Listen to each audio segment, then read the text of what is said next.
اب اس میں جو آپ نے اختلاف پوچھا ہے، جو میرا علیحدگی کا اصل سبب ہے وہ تو صرف ایک ہے، اور وہ یہ کہ جماعت اسلامی ایک انقلابی جماعت تھی، اصولی اسلامی انقلابی جماعت۔ انتخابات سے اس نے اپنا دامن بالکل بچا رکھا تھا۔ سن 46 کے کروشل الیکشنز ہوئے ہیں اس ملک کے اندر، جن کے نتیجے میں کہ پاکستان وجود میں آیا، جماعت اسلامی نے اس میں بھی کوئی حصہ نہیں دیا، ووٹ بھی نہیں دیا۔ وہ کہتے تھے انقلابی عمل جو ہے وہ اور ہے، انتخابی عمل اور ہے۔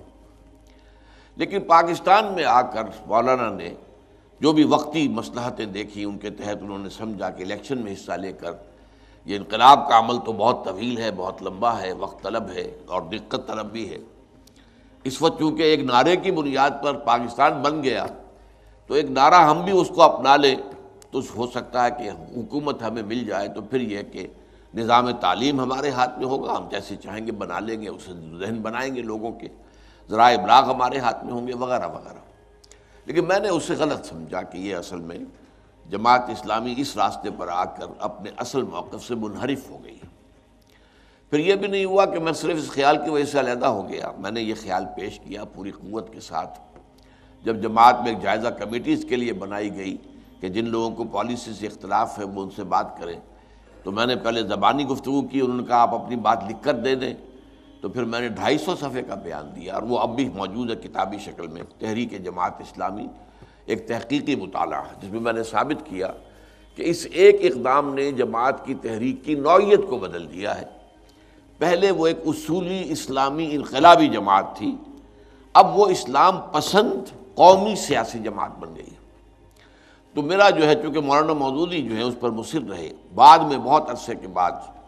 سن 70 کے الیکشن کے بعد مولانا نے تسلیم کیا کہ یہ غلطی تھی جو ان سے ہوئی ہے۔ بہرحال لیکن جب تک کی بات میں کر رہا ہوں، یہ سن 55-56 کی بات ہے، تو مولانا اس پر جمے ہوئے تھے، لہٰذا میں نے راستہ ادا کر لیا۔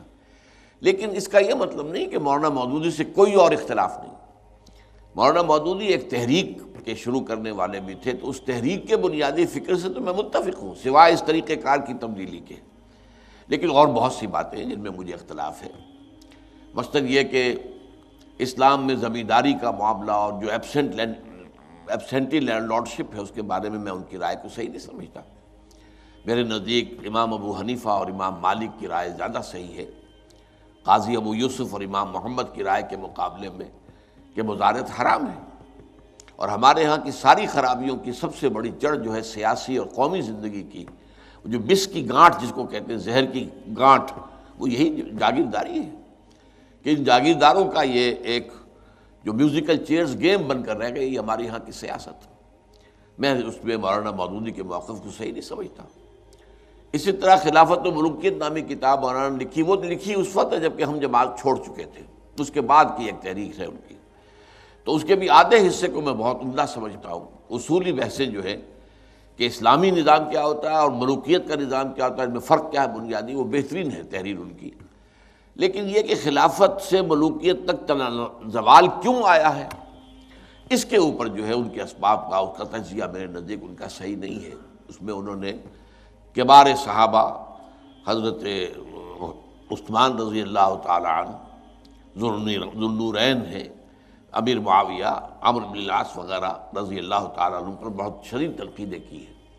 کچھ تھوڑی سی تنقید حضرت علی پر بھی ہے، لیکن یہ کہ ان تین پر بہت زیادہ ہے۔ اور جو اصل کردار تھا اس فتنے کا، عبداللہ ابن سبا، اس کا ذکر تک نہیں کیا، میں حیران ہوں۔ تو بہرحال اس طرح کی چھوٹی چیزوں کے اندر، لیکن یہ علمی اختلافات ہیں، اس کی وجہ سے تحریک سے انسان علیحدگی اختیار نہیں کرتا۔ تحریک سے متعلق دو باتیں ہوتی ہیں، بنیادی فکر، اس میں مجھے کوئی اختلاف آج تک نہیں ہے مولانا مودودی کے فکر سے، کہ اقامت دین کی جد و جہد فرض ہے، اس کے لیے جماعت کا التزام لازم ہے، یہ سارا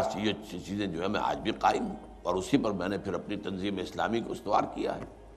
البتہ علمی معاملات کے اندر جیسا کہ میں نے کہا، مجھے ان سے اور بھی کئی اختلافات ہیں۔